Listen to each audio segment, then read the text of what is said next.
Kasih karunia dan damai yang daripada Allah Bapa dan dari anaknya Tuhan Yesus Kristus menyertai kamu sekalian.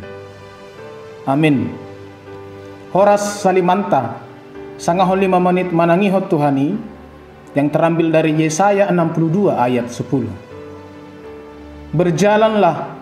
Berjalanlah melalui pintu-pintu gerbang, persiapkanlah jalan bagi umat, bukalah jalan raya, singkirkanlah batu-batu, tegakkanlah panji-panji untuk bangsa-bangsa.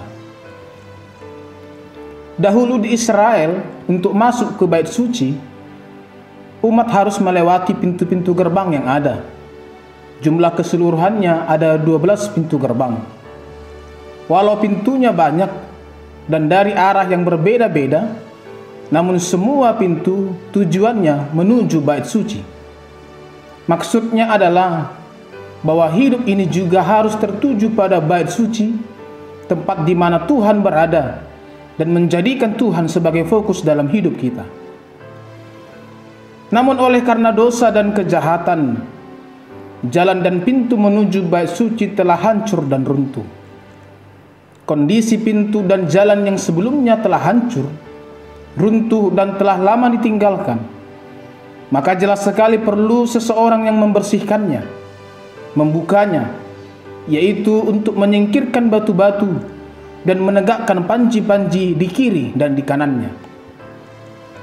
Meskipun dosa pernah menutup pintu dan jalan sehingga menyebabkan kita terpisah dari Tuhan, namun oleh pengorbanan Yesus Kristus telah membukakan pintu dan jalan bagi kita untuk kembali kepadanya. Maka hidup kita telah dipulihkan oleh kasih Allah, dan Allah telah menetapkan rancangan terbaik bagi setiap kehidupan kita. Jalan dan pintu sudah terbuka, namun justru masih ada batu-batu penghalang yang sering kita buat sehingga menghambat langkah kita untuk datang kepada Allah. Dosa, keinginan daging, dan kebiasaan-kebiasaan buruk yang terus dipelihara merupakan penghalang bagi kita untuk mencapai tujuan hidup yang Allah sudah rancangkan sebelumnya di dalam hidup kita.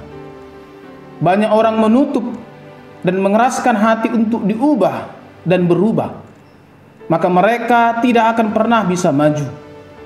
Untuk menjadi seseorang yang unggul, kita cukup membuang hal-hal dan bagian-bagian yang tidak perlu, yang tidak kita inginkan di dalam hidup kita. Maka jangan simpan dan biarkan batu-batu penghalang memenuhi hati dan kehidupan kita.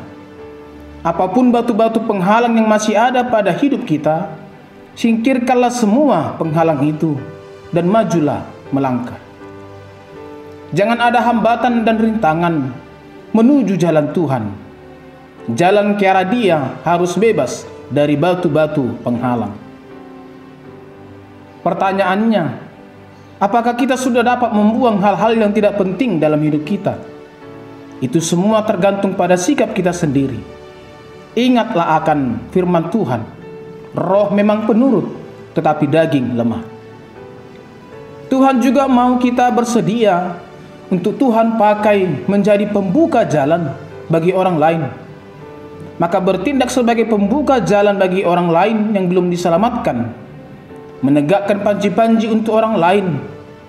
Mari kita mulai dari keluarga kita sendiri.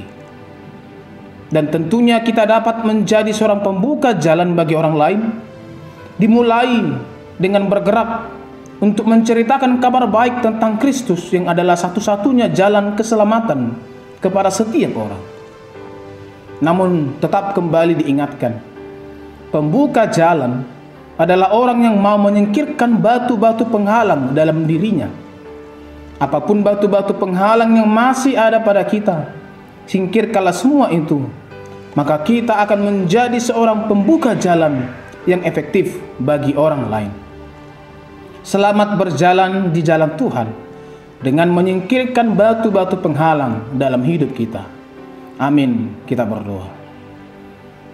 Sungguh kami bersyukur ya Tuhan, jalan dan pintu yang dahulu telah hancur, namun telah Engkau perbaiki dan Engkau pulihkan. melalui pengorbanan anak-Mu Yesus Kristus yang telah memulihkan jalan dan pintu kami kepada Engkau.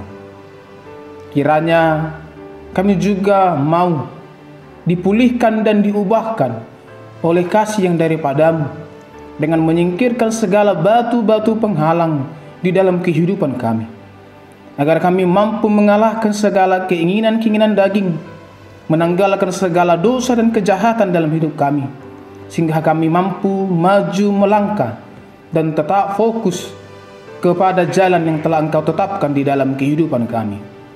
Engkau mampukan kami seluruh orang percaya, agar dalam menjalani hari-hari kehidupan kami tetap mampu melangkah dan mampu berjalan seturut dengan kehendak-Mu. Anugerah Tuhan kita Yesus Kristus, kasih setia Allah Bapa, dan persekutuan Roh Kudus kiranya menyertai kamu sekalian. Amin.